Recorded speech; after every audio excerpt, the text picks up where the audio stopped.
मध्य प्रदेश की राजनीति में शिवराज सिंह चौहान का नाम आते ही सियासत गर्म हो जाती है, लेकिन इस बार मामला थोड़ा अलग है।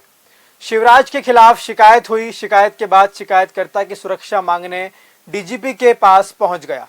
इतना ही नहीं, डबास करीब 50 आईएएस आईपीएस अधिकारियों और उनके परिजनों की जमीन खरीद को लेकर ईओडब्ल्यू में शिकायत भी कर चुके हैं। गुराड़ी घाट की 5 एकड़ जमीन और प्रस्तावित वेस्टर्न बाईपास के कनेक्शन पर जांच की मांग की गई है। अब सवाल यह है कि आखिर ऐसा क्या हुआ कि एक पूर्व अधिकारी को अपना सुरक्षा चिंता सताने लगी। मामला है आजाद सिंह डबास का। सेवानिवृत्त आईएएस अधिकारी डबास ने शिवराज सिंह चौहान के मुख्यमंत्री कार्यकाल से जुड़े कथित भ्रष्टाचार और घोटालों की जांच की मांग की है। यानी सवाल सीधे उस नेता से है जिसने सालों तक मध्य प्रदेश की सत्ता संभाली, लेकिन जैसे ही शिकायत सामने आई, सियासी पारा चढ़ गया।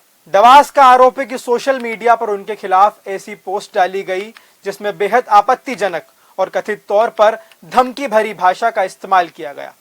और अब डबास ने डीजीपी कैलाश मकवाना को पत्र लिखकर कहा है कि मुझे पुलिस सुरक्षा दीजिए और कथित धमकी भरी पोस्ट के खिलाफ एफआईआर दर्ज कीजिए। अब जरा इस पूरे खेल का सियासी पहलू समझिए। शिवराज सिंह चौहान के खिलाफ सवाल उठते हैं। सवाल उठाने वाले अधिकारी सुरक्षा मांग कर रहे हैं और विरोध में सोशल मीडिया पर किरार समाज का नाम सामने आ रहा है। तो क्या अब राजनीतिक आरोपों का जवाब जांच से मिलेगा या समाज के नाम पर लामबंदी से? क्योंकि अगर डबास के आरोप गलत हैं तो बेहद आसान रास्ता है, जांच कराइए, आरोप झूठे साबित कीजिए और मामला खत्म। लेकिन अगर जवाब में शिकायतकर्ता ही कहने लगे कि मुझे खतरा है तो मुझे सुरक्षा चाहिए, तो सवाल तो उठेंगे ही। केंद्रीय मंत्री शिवराज सिंह चौहान ने मध्य प्रदेश में लंबे समय तक सरकार चलाई है।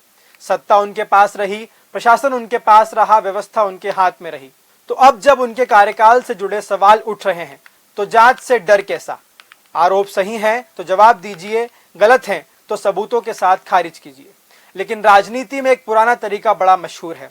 पहले सवाल को राजनीतिक बताओ, फिर सवाल पूछने वाले को राजनीतिक बताओ और फिर आखिर में असली सवाल ही गायब कर दो।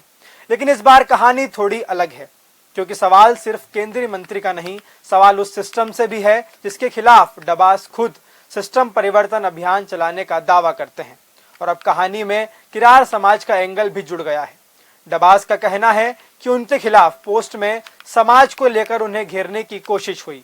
वहीं सोशल मीडिया पर सामने आई पोस्ट में उनके खिलाफ एफआईआर और कार्रवाई की मांग की गई है। अब पुलिस को तय करना है कि कौन धमका रहा है, किसने पोस्ट की, क्या पोस्ट वास्तव में आपत्तिजनक या आपराधिक है और डबास को सुरक्षा की जरूरत है या नहीं। क्योंकि लोकतंत्र में शिवराज सिंह चौहान हो या कोई आम नागरिक, किसी पर भी आरोप लग सकते हैं, लेकिन आरोपों का जवाब कानून देगा, भीड़ या सोशल मीडिया नहीं। अगर शिकायत में दम नहीं है तो जांच से उसे झूठा साबित कर दीजिए, क्योंकि राजनीति में कद कितना भी बड़ा हो, सवाल पूछने का अधिकार उससे बड़ा होता है। अब देखना होगा डीजीपी कार्यवाही करते हैं, डबास को सुरक्षा मिलती है या नहीं, कथित धमकी वाली पोस्ट पर एफआईआर होती है या नहीं, और शिवराज के कार्यकाल से जुड़े आरोपों की जांच आगे बढ़ती है या फिर फाइल भी सियासत की तरह घूमती रह जाएगी। क्योंकि फिलहाल मध्य प्रदेश में सवाल सिर्फ इतना नहीं है कि शिवराज पर आरोप क्या है, बड़ा सवाल यह है कि सवाल पूछने के बाद शिकायतकर्ता को सुरक्षा क्यों मांगनी पड़ी। और यही सवाल अब सत्ता के गलियारों में सबसे ज्यादा गूंज रहा है।